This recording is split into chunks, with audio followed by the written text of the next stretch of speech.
Hi, my name is Dan Paulson. I'm an independent researcher of global myths and religions.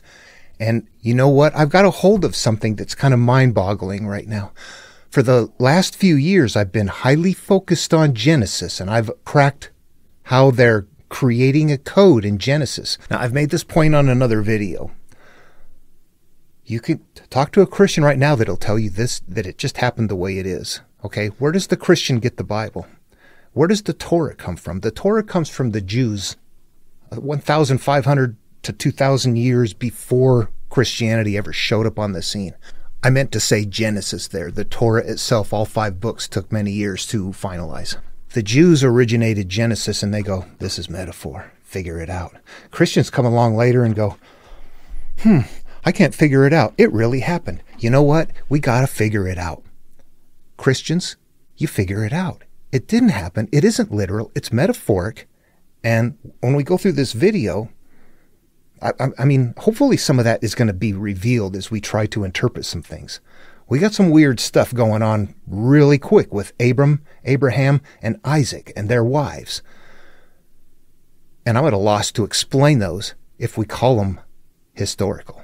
Now, this is going to be part 2 in a series where I'm talking about how the templates work. I'll post a link to part 1 below. It's a good long video. This is complex stuff. We don't see it because we don't have the stories memorized. We think we're all big and that we know the Bible. You know what? I'm going to show you, if you watch, how much we don't know about the Bible. That it's right here and we just don't know it. Okay, and this is going to be something that's visible. It's demonstrable. It's not supernatural. What I'm going to suggest is this, that from around the world, there's one core template for inner healing. It does not matter where you come from on this planet. Are you a human? Do you live life? There's one core template. You come about a certain way, you heal a certain way. It doesn't matter who you are, where you come from. That is a very difficult thing to do because it turns inward. Now, if you grow up in India and you learn Hinduism, you will find that template. If you go to Buddhism, you'll find it. Taoism, you'll find it. Abrahamic traditions, you'll find it.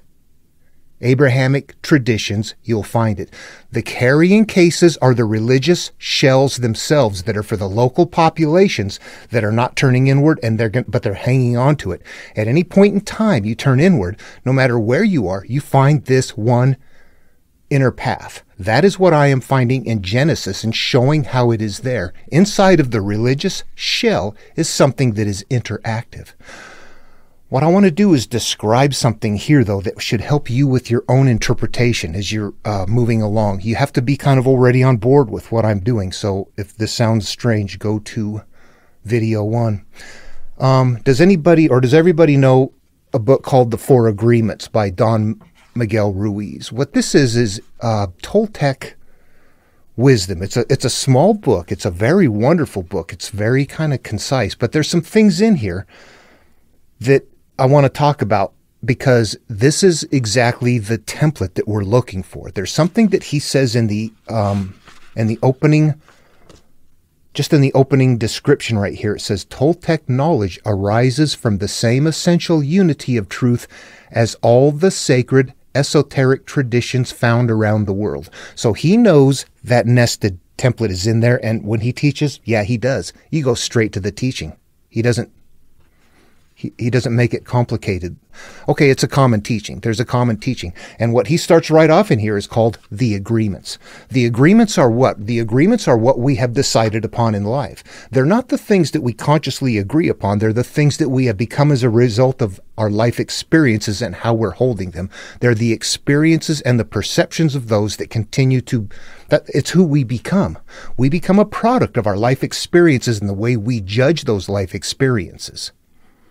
Beyond, when we're born, we have a core that is non-malleable, but throughout life, those are what the agreements are. And no matter where you are in the world, that's what happens. We become products of our mental perceptions. Take a kid at birth from one country, raise him somewhere else, he wouldn't even have the same language. He'll have an accent, and you can see that people become products of where they come from. They're not products of their skin color. Okay, so let's examine that for a little bit. These agreements are really, again, they're not conscious agreements. What they are is that we are agreeing to believe something is a certain way and we hold it that way. whether it's being hurt, a belief in something, somebody, a prejudice, I'm holding and harboring pain, psychological pain that hurts me when I think about it, from rape, molestation, from a variety of different things that are unresolved, that these are all becoming products of who we are, that we become this bundle of stuff. All the bad stuff, if you follow Eckhart Tolle, in his material, he calls it the pain body. This is the stuff that we're living through, that we have accumulated at life, that we need to heal from, and that they're all getting there. The Bible does the same thing. Now, the religion carries it in such a way that, here, this will make you live happy. Just follow this. That's it. It's for life. If you find the template, you will find that there is interactive path for healing now. You don't wait until you die for something to happen. You interact with it now. So what would you do? I'm going to interact with it now because it's there and because I find it. All right. So how then, if they're doing the same thing, what are they doing? How are they doing? What are the agreements? What is the pain body? All right. In the first video, I got to the point where it was time to destroy the earth. That's it right there. That's the pain body. The earth that needs to be destroyed is the bundle of you. When we play this out in the psyche, this is about us. This is who we become. And then they're going to keep rolling those. What else could you be? As we go through this and we go through a healing process, we're going to get to the Tower of Babel. And the Tower of Babel is going to have an issue and go bad. That same Tower of Babel is that same bundle. As we get along here and we get down to Sodom, Sodom is that same bundle, the same pain body.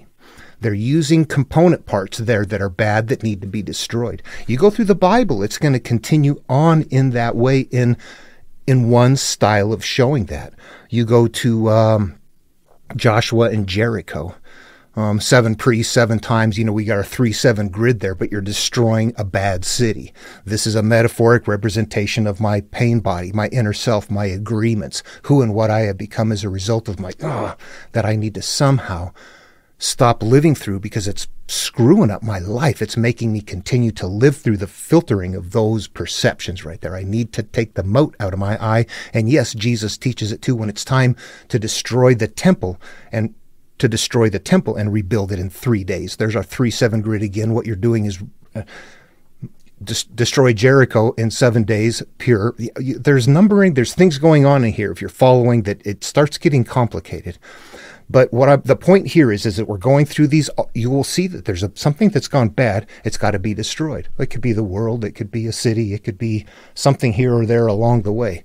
That is one way of holding it. Sometimes you have enemies to defeat. That's a different way of holding it. You might have to go in and defeat enemies. But there's times you might just have to go in and destroy what is there and create something new.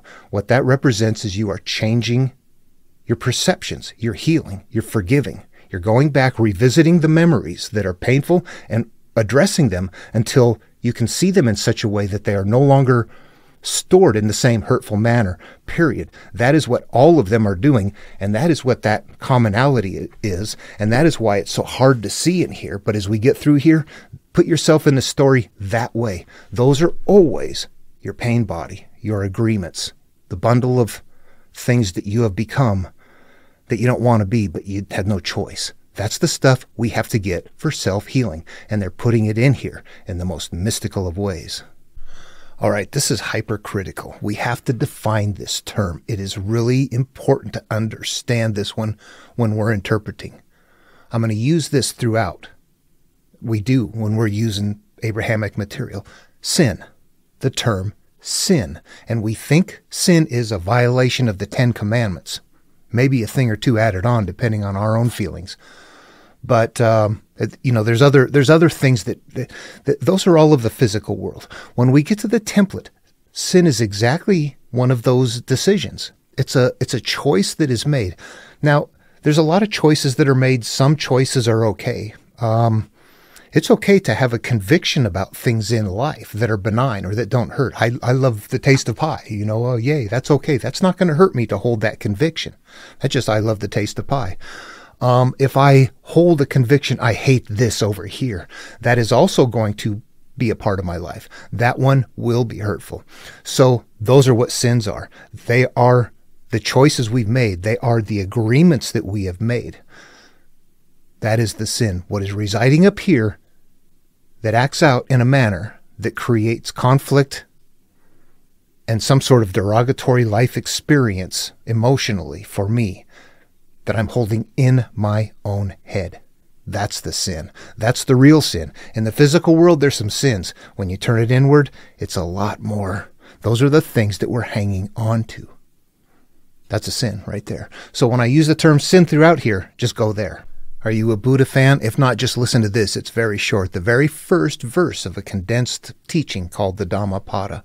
Number 1, all that we are is the result of what we have thought. It is founded upon and based upon our thoughts.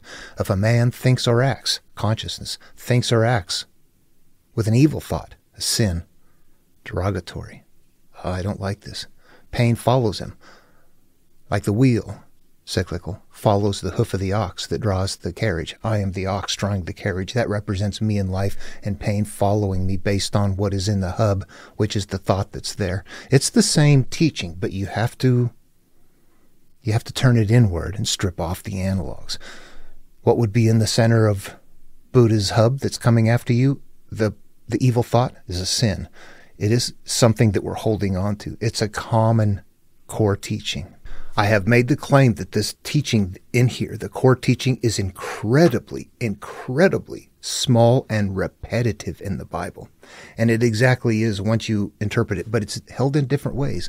Jesus has that same teaching without a destruction, but it's going to mean the same thing through our interpretation process. When he says, judge not lest you be judged, for, the manner in which you judge other things will be judged back to you, or words to that effect. I don't have that one memorized, but you recognize that one. That judging is making agreements. That is having life experiences and saying, I am now become this. And as a result of judging that, I now live life through the quality of that. And you're going to have to heal. You're going to have to forgive the odd against your brother. You're not destroying a city in that case, but it's rolling it in another manner. You still put yourself in the story, and it continually replicates the idea that we have to turn inward. But as we get into the deeper Genesis stuff, the way they're doing it is that thicker, we have to destroy something. What you are, what you have become, this massive something in here that is not okay, just find something, call it something in the environment. There's a destroyed city over there. Oh, Jericho, call it that. Put that in this story. Make it the earth. That came from the Babylonians. That one was already on the table. So the ziggurats, that was there.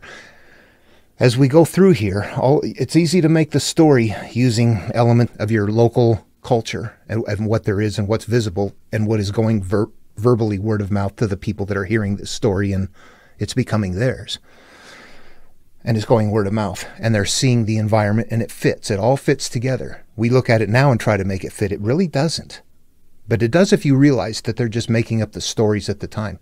Just think about it. If you've got Jericho there, you can say, well, Jericho happened that way. It says so in the Bible. You read it and go, no, it's on a template that is replicating a bunch of other stuff right there. What it is representing is the destruction of something inward. So what happened then? You take a city that is already destroyed.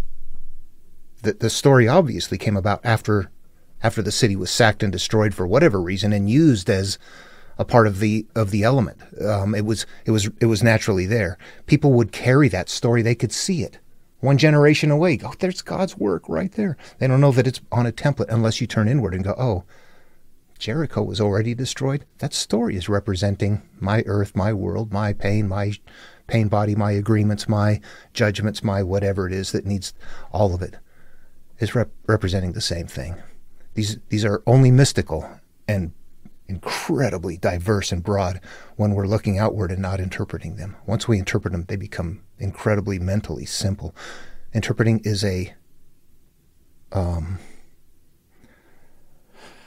it's learning to read it's learning to read them conceptually, realizing there's a concept in there. You cycle around that which you cling to. Something is cycling around something that it's hanging on to mentally. I'm hanging on to something. If you get that quick with them, they unfold easily for you.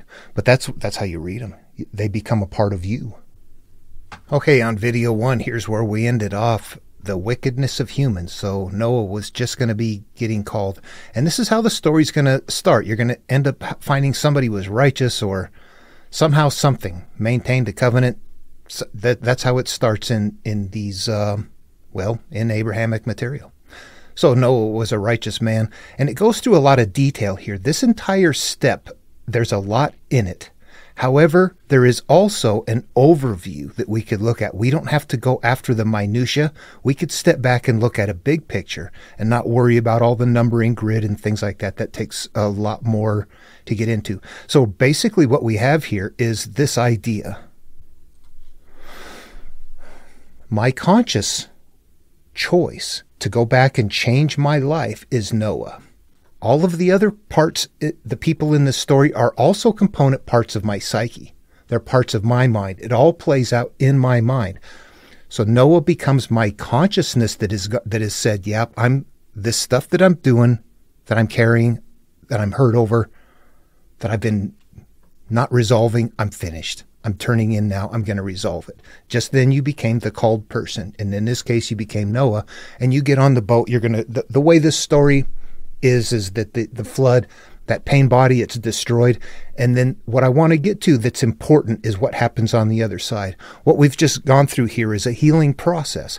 And on the other side, after the flood is gone and it subsides, what do we have? Let's go look at that. This is important to look at. And you know what? Actually, before I do that, I said healing process. What this very specifically is you have to think of it in your own mind. I will describe it, but you have to really put it on. You have to wear it in your head. What hurts you?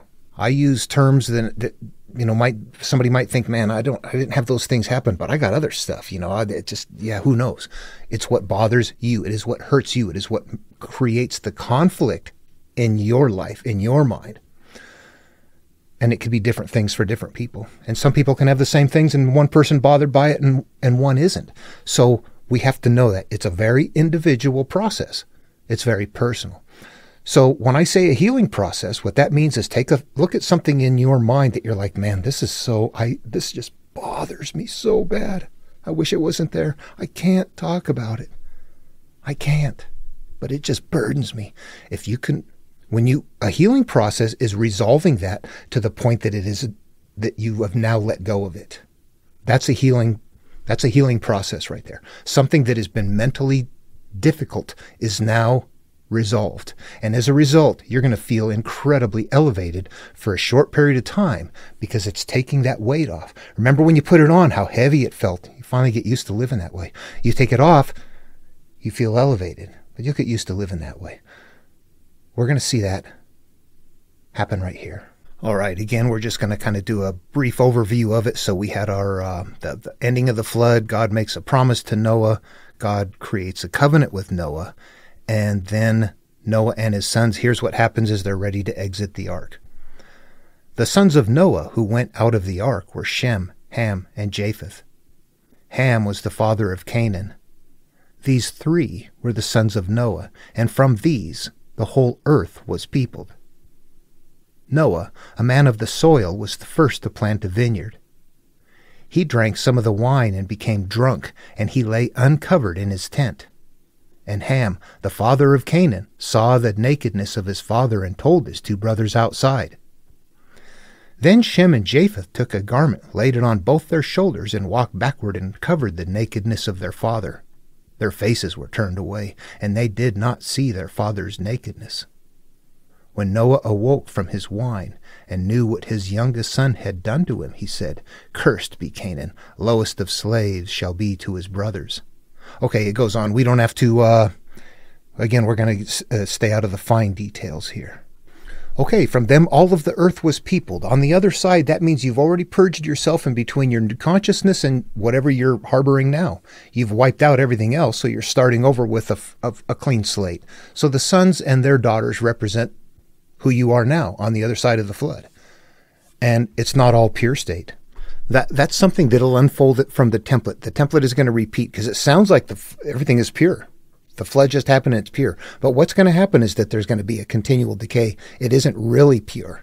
There is something hidden in here that people don't see because they don't interpret it, because they read it like it's literal. like it's history. You've rectified something, but you haven't rectified everything. Okay, so what happens here? I am Noah. I am of the earth. I plant a vineyard. I grow wine. I make wine. I get drunk. I go to my tent and I'm passed out naked. I promise you, I've been on that camping trip in my earlier days. Okay. Why would this be good? And then his sons come in, they're like ashamed of him. It's like they don't even want to look at him. They back up to him and cover him up again. Okay, there's something going on here. This is all how we interpret it. I am Noah. On the other side, I am creating a new life. The vineyard represents the replacement of the earth. We're talking about the bundle of what you are. Now we're starting out with a vineyard.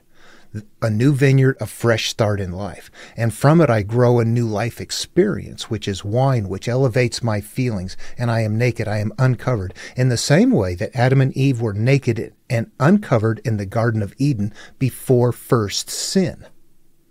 That meant they were not covered with shame. Later, their shame is what caused them to cover up, and they lost the happiness. What we have right here is this return to, I no longer have shame. I'm uncovered by that, and I feel good. There we have it. I've resolved something, and I feel elevated. But guess what happens? I got other stuff. Shem, Ham, and Japheth are myself. Ham is the one that's supposed to take us on to Canaan, right? The one that's supposed to get us someplace. There's something nested deeper in here. I'll be careful not to get into it. You notice Ham here and Abram later, they merge into Abraham. There's something patterned in here that's very fun. Okay, but in this case, what we have then is the idea that we've purged something, come out the other side. I'm no longer covered by it. I feel good. However, I get covered up again. And life goes on. What happens next is we get into the Tower of Babel. Let's see what's there. Remember, Babel is our pain body. Okay, as seemingly simple as this Tower of Babel story is in short, there's about 5 or 6 conceptual comparisons between this and the very first template that we did, the human life template. This is going to replicate some steps along the way conceptually. We'll look at it.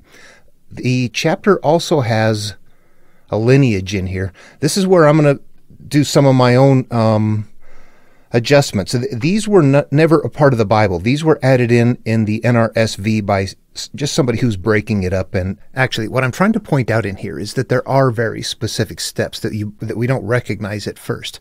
As translators start breaking things up like that, it can be important for us to see it, but it can be very easy to lose the idea that this chapter is a step. It's a complete step. However, there are things added into it. This particular one has variations to it. The Tower of Babel is one thing that looks to me like it was original, and then as Judaism continued to evolve way long ago, this grid system came into play, and it became very advanced. But early on, like in the Five Rivers creation story, and there's a few stories here and there in the Babel story where that grid does not exist. It exists in so many places, but in a few places it doesn't exist. Those look very old. Babel looks old, while the lineage looks added in. Right now, I just want to interpret the Babel story itself. The lineage is a part of the numbering system that's going to come about later, and it's going to have to be covered extensively. It's big. Okay, let's just go to the Tower of Babel then. Like I said, there are some conceptual similarities and some other things that we can pick out of here that we can spend a fair amount of time right here on this short piece and learn a lot about what they have going on. So let's go ahead and do that. What I'm going to do is I'm going to start and just read it through one time. It's fairly short. It just take about a minute or so to get through it here. And you know what? I'm going to pause here for a second. I just want to do the interpretation, but we have to talk about it a little bit in the physical world. How does the story work? And it's just the same as what I was talking about with the story of Jericho or any other story. You find a sacked something, and you need to sack something to create a story on this template. You just grab what's already there. You don't have to go perform these things. The same is going to be with the ziggurats. We know the Babylonians built ziggurats as they were growing, in the way that Egyptians built pyramids. They got lots of people, got to have them doing something.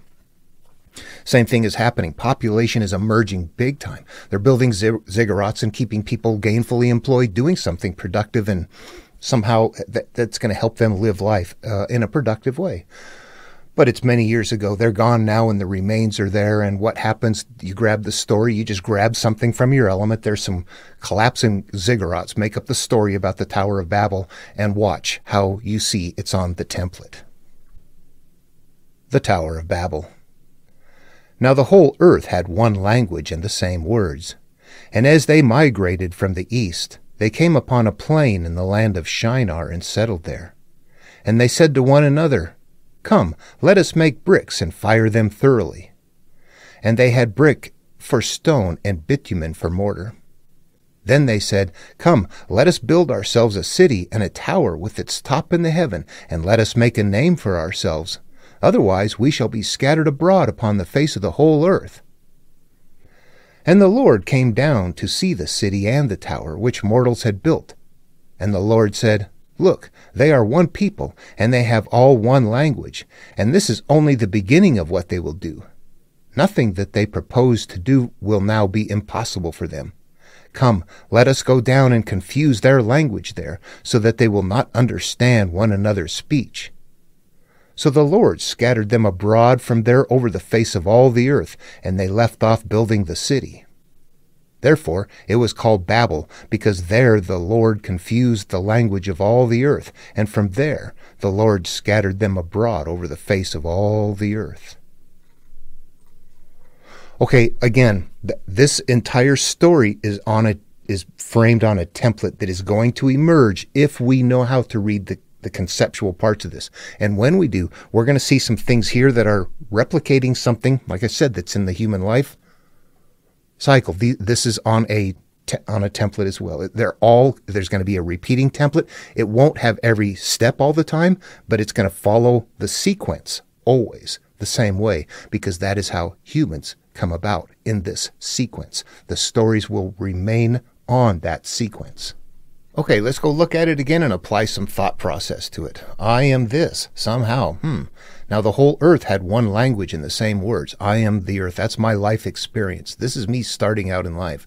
I have one language and the same words. I am unified mentally, internally. There is not a hierarchy here like Adam and Eve, but Adam and Eve in the Garden of Eden, naked, unashamed, free of sin, is this same point. Now the whole earth had one language and the same word.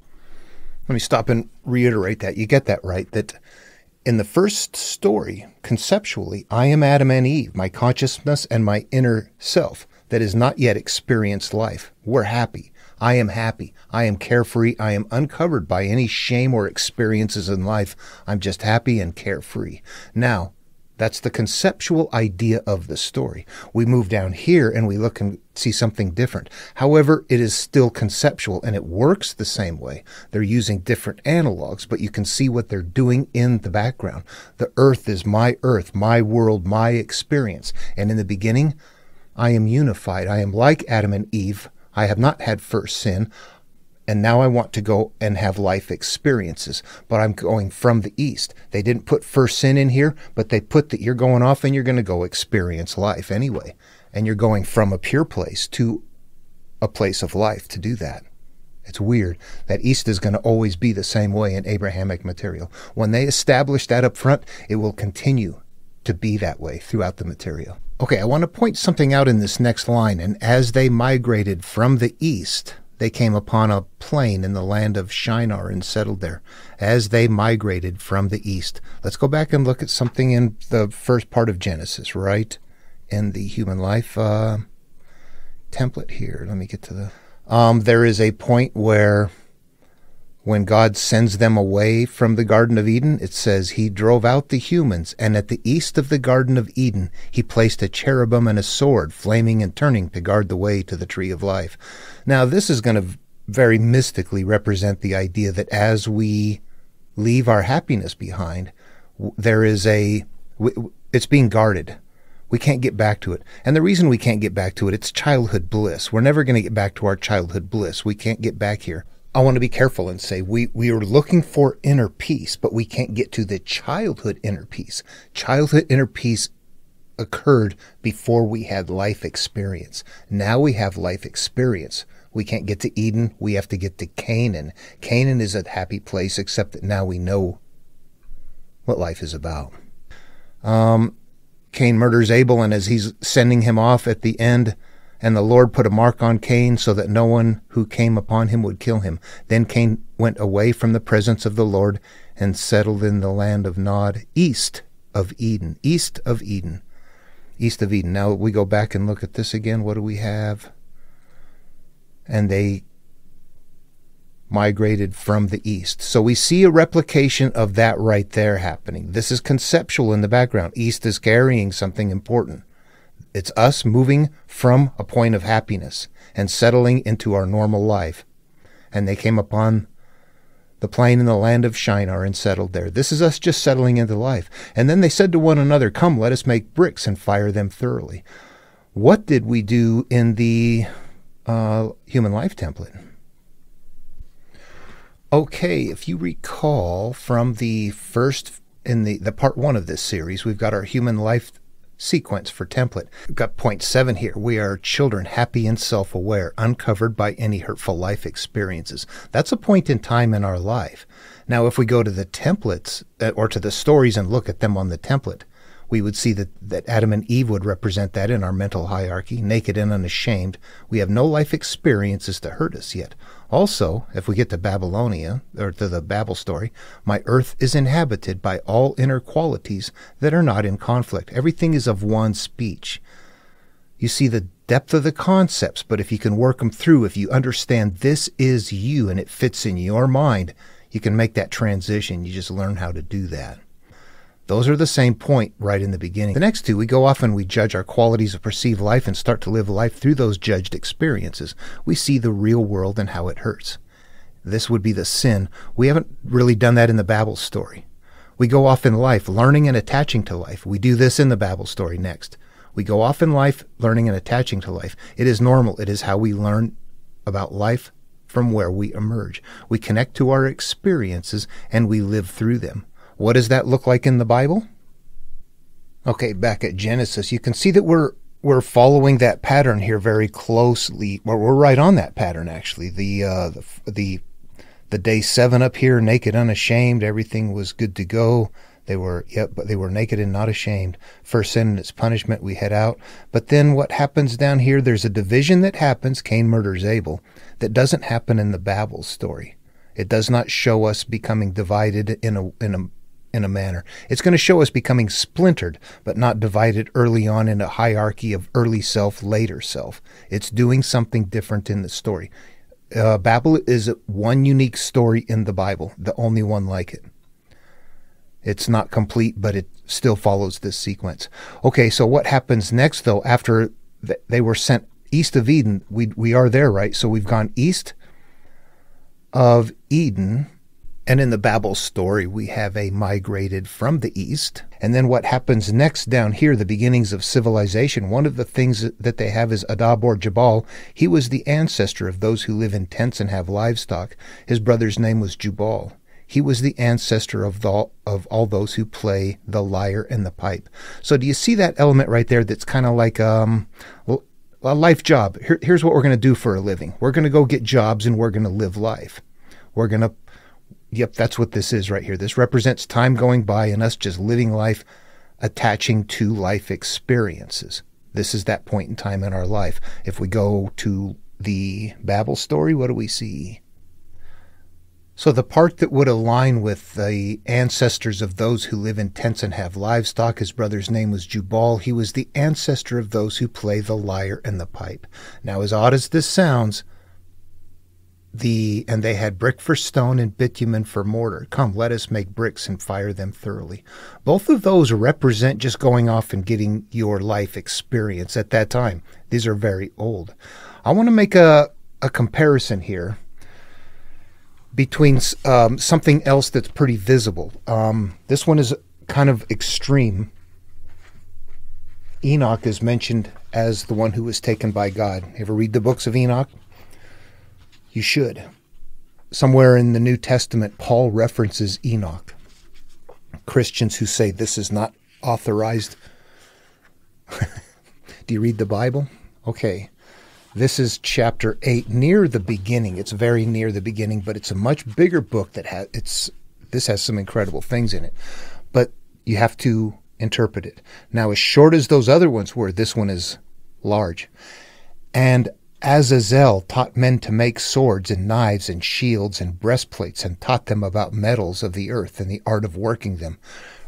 Bearing in mind, this is us leaving home and going out and going, what is the world about? Let's go figure it out and become something and be somebody.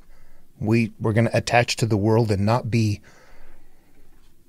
we're not going to rise above it yet. This is the time in our life where we are attaching to our world experience. And taught them about metals of the earth and the art of working them, and bracelets and ornaments, and the use of antimony, and the beautifying of the eyelids, and all kinds of precious stones, and all coloring of dyes. And there was great impiety. They turned away from God and committed fornication, and they were led astray and became corrupt in all their ways. This is going to be following a similar pattern. But that is the type of thing you're looking at right there that you're going to find in Abrahamic material. Every time you see that section right there where, and so were the people who did this or did that, created this, that lived this way, that did sheep or whatever it is, that right there is always going to be the time in life for this part of your life where you're just experiencing life, attaching to life experience. That is what this is right here. That will emerge on the template consistently. Okay, moving on. I don't know how people are hooked into what I'm doing right now yet, how much to continue on. I know sometimes I walk a line between saying too much or not explaining it enough. It depends on the person that's listening and following whether it is of interest to them or not. There is a lot of depth to it. And you know what? Actually, the reasoning for that emerges if we were to go to the Tao and study right in the beginning, the very first comment that they come up with. And they're all teaching the same thing. But it has one in language that's easy for us to understand. The Tao that can be told is not the eternal Tao. That's exactly what I'm doing right here. I'm teaching and showing this. But the reality of it is the person has to wrap it or unwrap it in their own mind in order for it to make sense. So that's what makes it difficult. If you're following along, it's not because you're listening to me. It's because it's unfolding in your mind as I'm telling you. You know, I would have to say it's this way very much so, that it is that conceptual reading, that you understand that it is a part of your psyche, that you have to be able to do that in order for it to make sense. And if you can't do that, you just look at this and go, I have no idea what this half-baked dude is talking about. It doesn't make sense. You have to understand the conceptual transition that has to take place and read it for yourself. Only then is it really revealed. The Tao that can be told is not the eternal Tao. Yeah, it's nothing to people unless you find it. And if it's making sense to you now, it's not because you're listening to me. It's because what I'm telling you is making sense to you, and it's playing out in your mind as I'm talking. You're in a position for that to make sense to you. And it was something, again, that they did for their lifetimes. They had no power, no internet, nothing. This is what they had. It's a lot bigger than what we know. Okay, so come let us build ourselves a city and a tower with its top in the heaven, and let us make a name for ourselves. Otherwise we shall be scattered abroad upon the face of the whole earth. Okay, this is kind of the idea that as we're starting off in life, that we want to make something of ourselves. We don't want to be scattered across the whole earth in the physical way, but this is really us starting off. This is all of the inner qualities that were together. That is all of our joy, our happiness, our peace, our desire, drive, innocence, all of that. All of our qualities are together. And now it's time to go live life. We've come from the East, and we are now ready to start life. And let's see, one thing I want to say here is we get into the next part. The Lord said, look, they are one people and they have all one language. And this is only the beginning of what they will do. Nothing that they propose to do will now be impossible for them.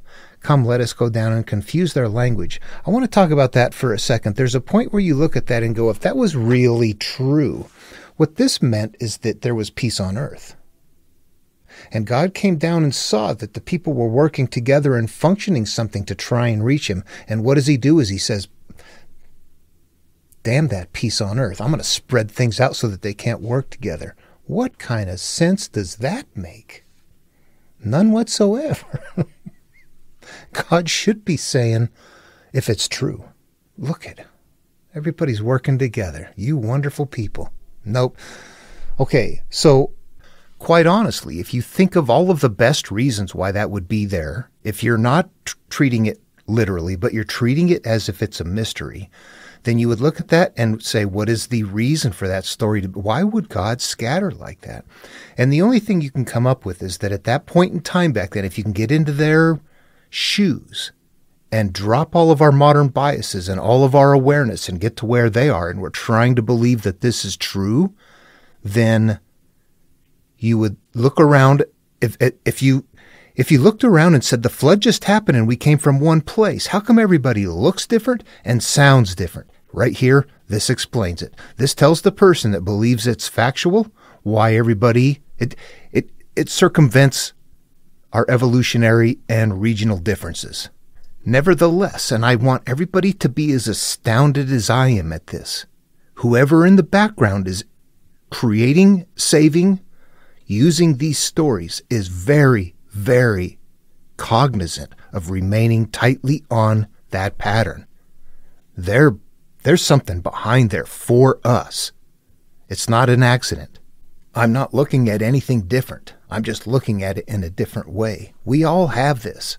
We just don't know what to do with it. Again, we have to step back from them and not look at them, that way. There's also something in here. Come, let us go down and confuse their language. Who is us? We got a plural going on. Who's God talking to? The sons that came down and defiled the beautiful daughters of men that created the Nephilim to begin with? Yep, that's exactly right. That's exactly what this is. That is where God really is it is really just the energy base that we come from. It doesn't have this real conscious capacity to decide. It's not doing the decision. It's our life experiencing, our judging, our life experiences and judging that is what is coming into play. That is the Lord coming down and confusing their language. We're having life experiences, and we are now, you know what, I was happy all the time. Now every time I see that person, my heart jumps and I feel creepy. Now when I'm ever over there, I don't feel this. I feel bad. We're starting to develop things in life that are not okay. We are no longer creating our happy, joyous life. We are now getting spread out and confused. So the Lord scattered them abroad from there over the face of the earth, and they left off building the city. So we quit working on our plans in life, and we go off instead and scatter in the way that we do in life. You have to be able to put yourself in the picture and say, does it fit? Is this my life? Is this really me? What have I done? What have I done in life? Is it where I want to be? Is it what I want? Am I ready to turn inward? That is, let's see, therefore it was called Babel, because the Lord confused the language of all the earth, and from there the Lord scattered them abroad over the face of all the earth. So that would be like us having an earth ready to be destroyed again because nothing's following it anymore. Okay, so that pattern should, without me going into more hyper detail, you see how long it gets. You have to remember some stuff. At some point in time, this becomes a memory game. You have to be able to go, yes, I remember that. Yes, I remember that. Yes, I remember that. If you have to keep looking at it all the time, it's not going to work. They had them memorized. We don't. So there's a point where you just have to know this stuff by surely looking at it and understanding it through repetition, but also looking at it very objectively.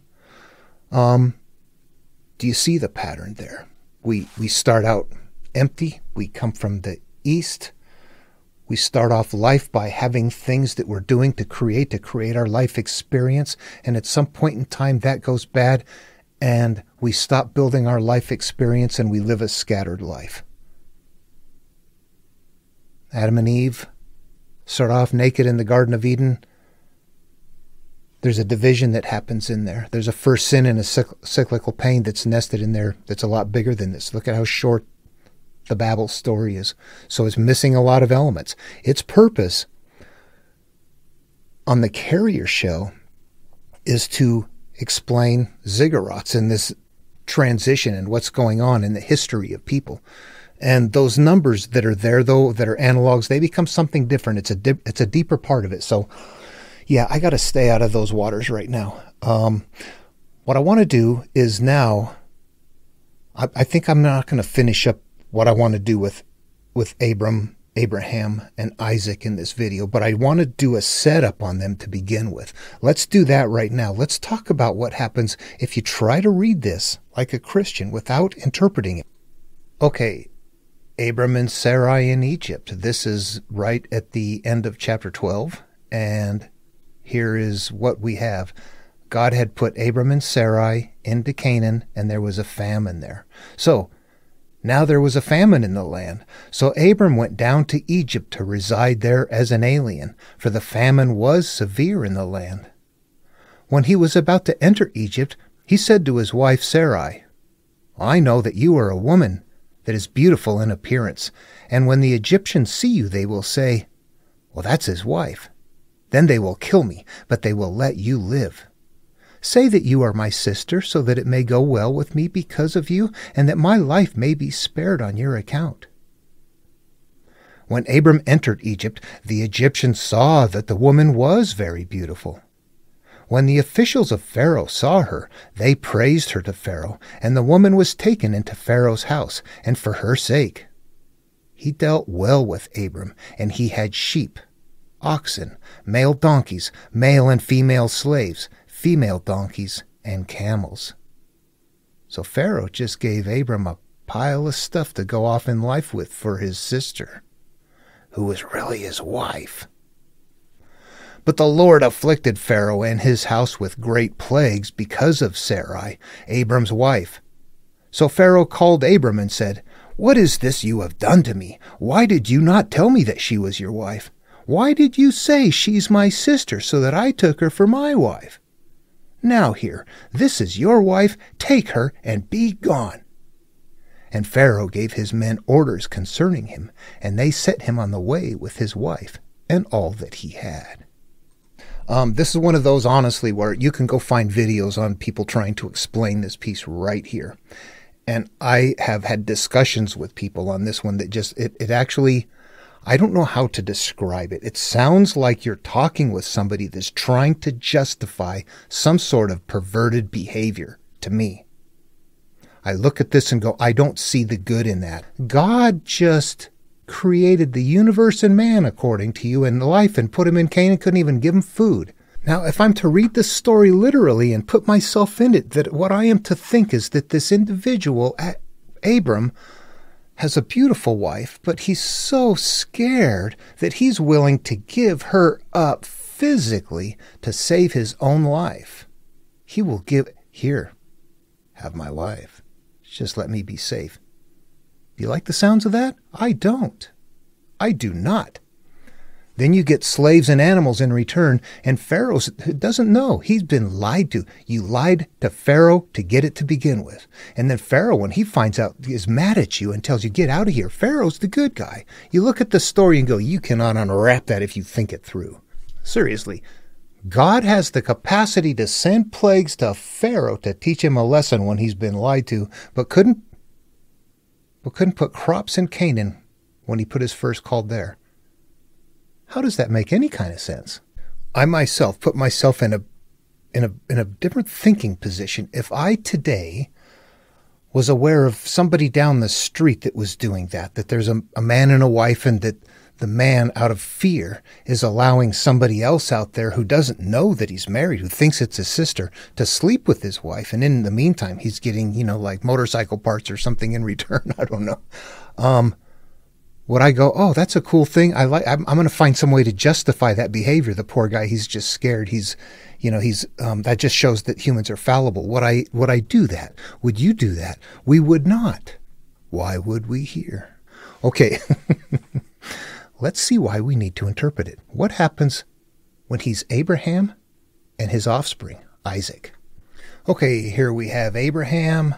For anybody in the background trying to track this along here, Abraham is an iteration of Abram, So it would be an iteration of yourself after the Sodom and Gomorrah. So it's after a healing process. You have now just stepped into an iteration of self. To everybody else, here's what we have. God chose Abram to be his chosen. And then Abram, who had a problem with fear over his wife, who would willingly give her up just to save his own ass. And what?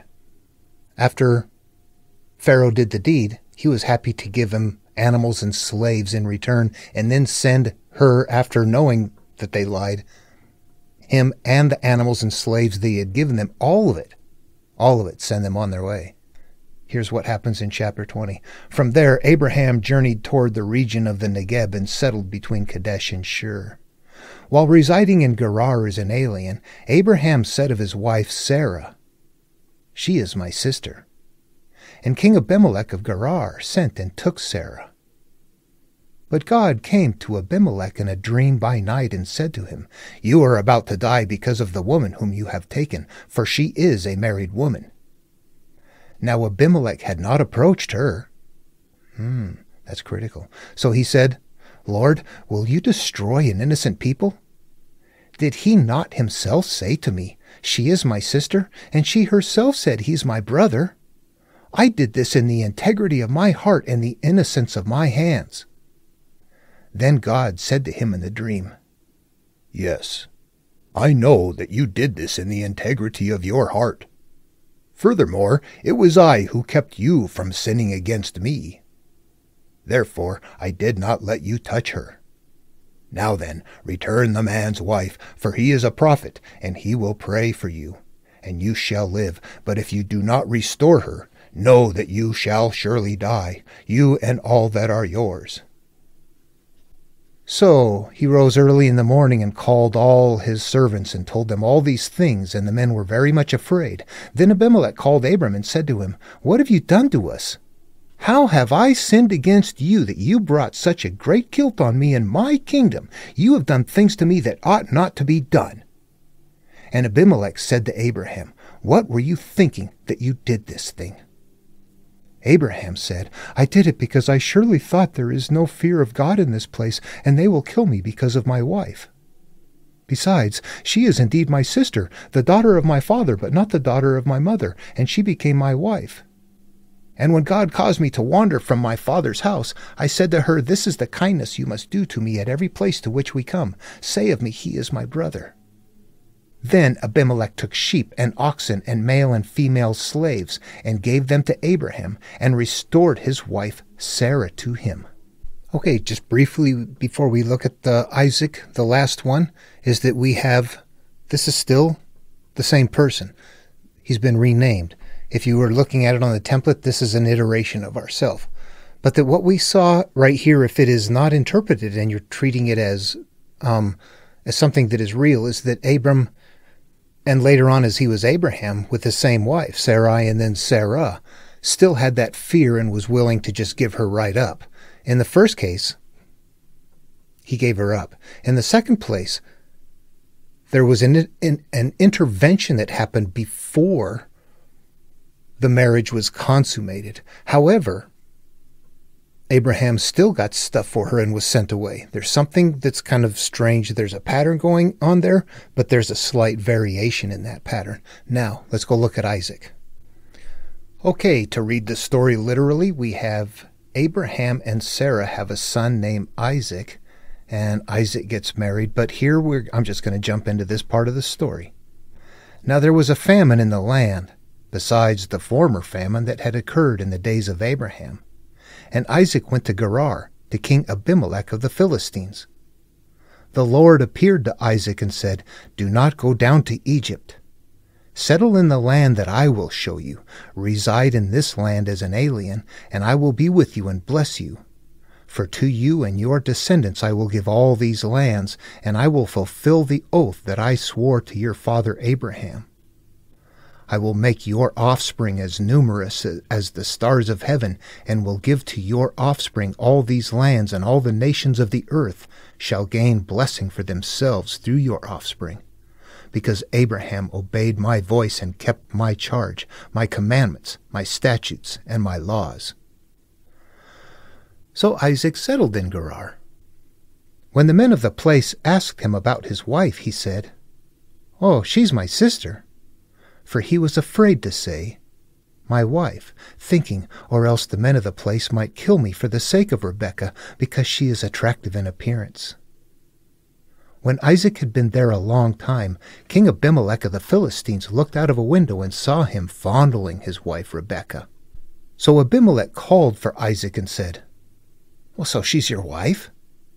Why did you say she's your sister?" And Isaac said to him, "Because I thought I might die because of her." Abimelech said, "What is this you have done to us? One of my people might easily have lain with your wife, and you would have brought guilt upon us."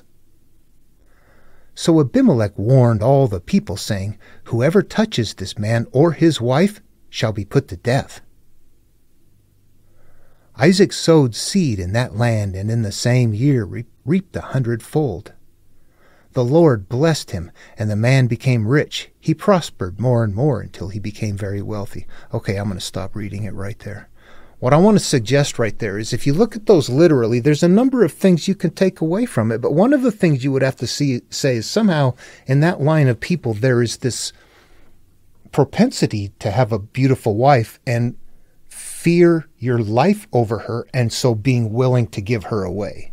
That is the most bizarre thing. That's 3 different people if you're reading it literally. Remember this part right here? "Besides, she is indeed my sister, the daughter of my father, but not the daughter of my mother, and she became my wife." So I've had people tell me before that, oh, it's okay. That's his half-sister.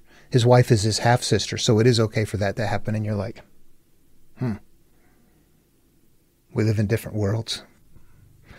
Okay, if you read it metaphorically, there's something else that emerges. And if you treat it in a certain way, what it's going to do is emerge as something that is consistent with other teaching on a global scale, that is part of an inward path, and that each of those are iterations of us. In fact, in looking at all of those stories, all of them have a similar setup, but a different outcome.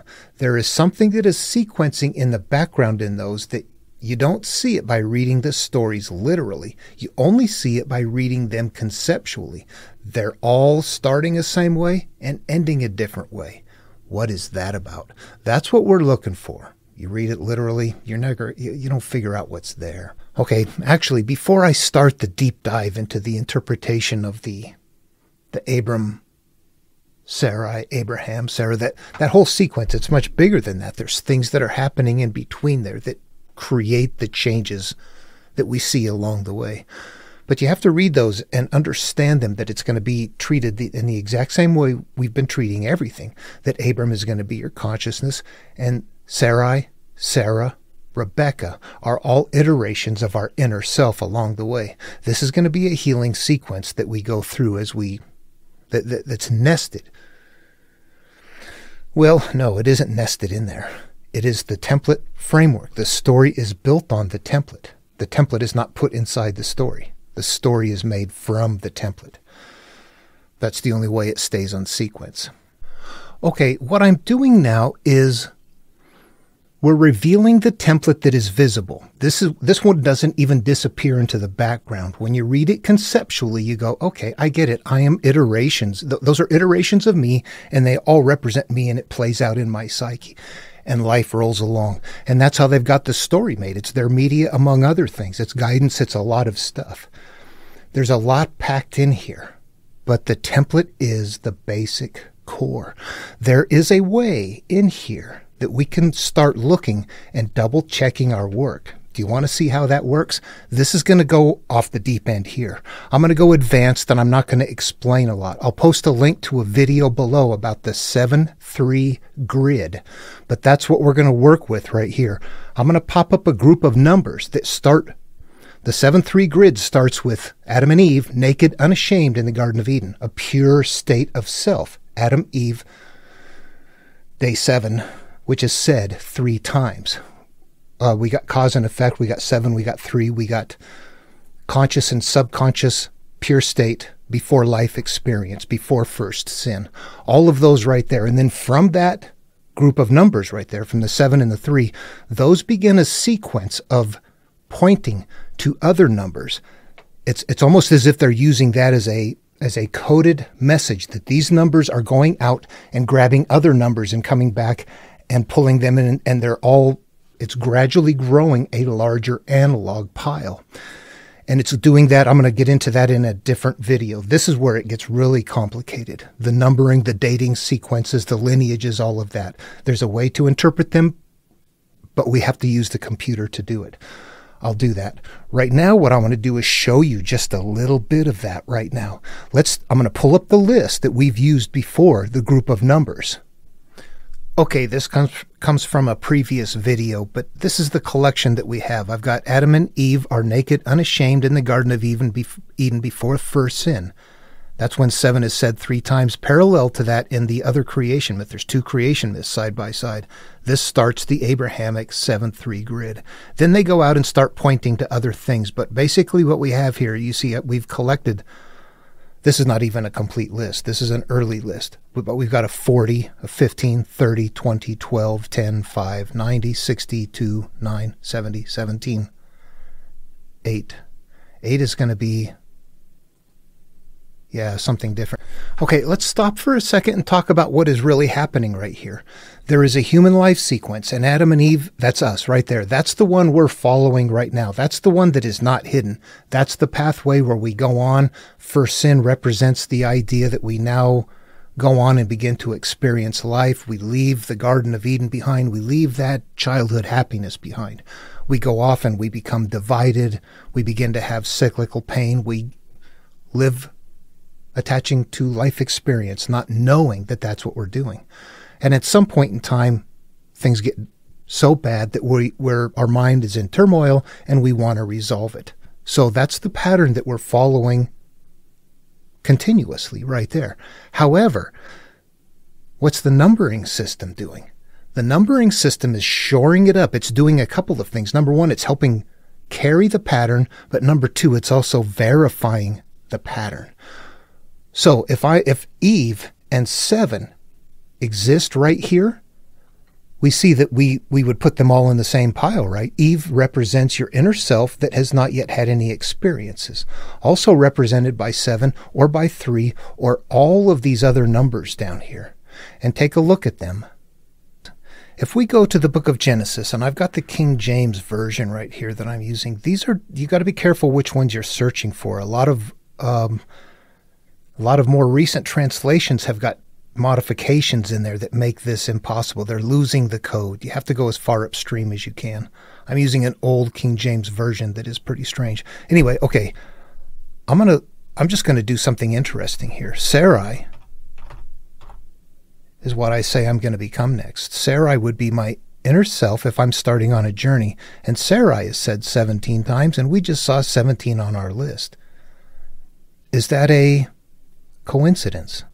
That would mean that if we break them down, we keep shifting them down as analogs, is that Eve and 7 is the same as Sarai and 17, and they're both the same as inner self, not yet hurt by life. Next we add Sarah. 37. Well, 37 is not on our list. It's interesting because 30 is and 7 is, so I don't quite understand what is going on there. It doesn't fit the criteria. It's not on our list. Okay, but we finally become what in the end? Rebecca.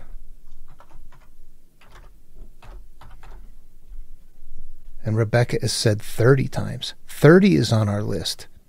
Huh, what could be going on? All right, consider this. That the way the template continually cycles along is that it's just that way in the numbers. That Eve also represents that 3-7 state. That's a pure state that is going to be held later. If I now want to return to that, I can go to the book of Job, for example, and what could I do? I could say that Job started out with 3 daughters. There's female and 3 right there, and 7 sons. So there's an Adam and Eve correlation. Day 7, day 3, garden, naked, unashamed. Job starting out, 3 daughters, 7 sons.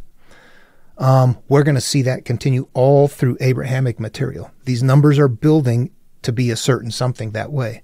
Now, the Sarah being here as a 37. 37 is not on the list, but 30 and 7 are. I don't quite have unwrapped what's going on here, but it nevertheless kind of hints to some ideas for interpretation. These are us as we're going along the way, but we start out, the 37 is kind of an odd one. We know if we start out at 17, that's a pure state. What happens if we move on from there, though? We go get offspring from Pharaoh we take things away from Pharaoh. What the story represents is that we have gone off in life. The same as first sin. Pharaoh represents like the serpent, only this time it's just held in a different way. It's not a bad thing or a good thing. It's life. It's what happens. So you go off and you live life, and that's what happens with Pharaoh. Pharaoh represents the idea that you have now experienced things and have taken on things as a result, and you must now leave the past behind. So you're leaving, and you're leaving with your experiences and everything that you accumulated along the way right there. It's not a physically true story. It is a metaphorical story that tells us how we came about. We're going to go through healing processes along the way. By the time we get to Sarah, we're not healed all the way, but we're in a healing process. We don't quite fit. By the time we get to Rebecca, back to 30, boom, we're pure. We've gone through a healing process. We started out pure. We were not pure in the middle. Then we're pure in the end. Look at a couple of other things here real quickly. It's how they're creating analogs, and they're either doing this to double up and shore them up, or they're just making sure that there are a myriad of ways within the verbal structure for any little shepherd kid back there to count the names and figure it all out, something that we are not doing. What I want to do is take a look at a number. Number 40 is one of the numbers that we collected, and it appears a lot of times. It appears in the Bible, or in Genesis, 15 times. Now, the reason that's important is because 15 is not a number that we've collected, but 40 is a number we've collected. Well, that's just interesting. So it looks like 40 points to 15, but is that significant for me? Watch what happens if I search for 15. 3 is the original part of our 3-7 grid. 15 is now being pointed to by two different confirmed numbers. 40 and 3 are both pointing to 15. 15 now becomes an analog. Do you see how they're doing that? It might take a while to wrap your brain around it. What I have to do for myself is just imagine myself back then and realizing that this is a story that I have memorized. I don't have a Bible. There is no such thing. I have a memorized story that I can chant. Probably something like that. And throughout that story, if I've got it memorized right, all of the clues and the pieces are right there for me. How do I extract them? This is it right here. This is it. Think of it. You are encoding a verbal story and putting all of the instructions within it. You have to be able to figure this out with everything that is in there. But it was meant to be memorized. We've lost it. You see what I'm doing here? I'm using the computer. I would not see this. I saw patterns and I went just curious to go look. And as I did, it was like, holy smokes, look at this. Let's look at a few other things. I'm not going to get into this. I just want to throw this out there for anybody that's like, this is kind of interesting. Okay, this is a mystery that I am barely seeing. I just want to share it with anybody and hope you'll go look too. Okay, this is a list of words that I've just been grabbing randomly in Genesis. I've been searching and finding a few things. And as I go through here, I find a number of things. Like down here, number 3, Ur, 610th, 80, barren. Barren would be a good thing. Barren indicates nothing there, right? We are empty, devoid of, barren. In the Garden of Eden, not yet first sin, in a famine. If we were to come up to 7 here, Seth is said 7 times. Seth's a good guy. We have clean right there. Clean, pure, barren. 900 and 800, those are codes. They've got other things going on. But look what happens right past 7. Look at what is said 8 times. Wicked and creature. Wicked and creature. If we get up here to Sarai, this is another one on the list, or 17. Sarai, east. Shechem, favored. Bowed. These are all also representative of that 7, that number. What happens in the next one right past it is circumcise. All right, famine I'm unsure of. Famine should be a good number, and I don't know why it's 24. This is where there are variations, but quite... here we got Noah said 40 times. There's variation, depends on the Bible, and some it says 41 and some it says 40. This is where we see the code there, but as translations come downstream, I think people don't know that that is there, and sometimes it's like, whew, this is too repetitive, my gosh. Then Noah and his sons got in. It was Noah and his sons who got in with Noah and his sons and Noah, and you're like, whew, okay, it's Noah and his sons. Do we need all that? Yeah, we do. There's a reason for it to repeat like that. It's meant to be left that way. Okay, and it almost looks to me like, and I haven't dug into it yet, that everywhere there's a number that's a good step, that the very next one beyond it advances into, if this word is said this many times, that's a bad thing in the story. And you look at the word and go, well, creature and, beast and things like that, they do sound like bad things, and they're the one beyond, the pure and the clean. And you start going, man, really? Is it that way? It looks like it. Let's take this ride. Okay, that's it for this video. Next one I will get into right away. I'll just start right into the interpretation of the beginning of Abrahamic traditions, the calling of Abram and Sarai being placed in Canaan in a land of famine by God. Hope the video was interesting. See you in the next one.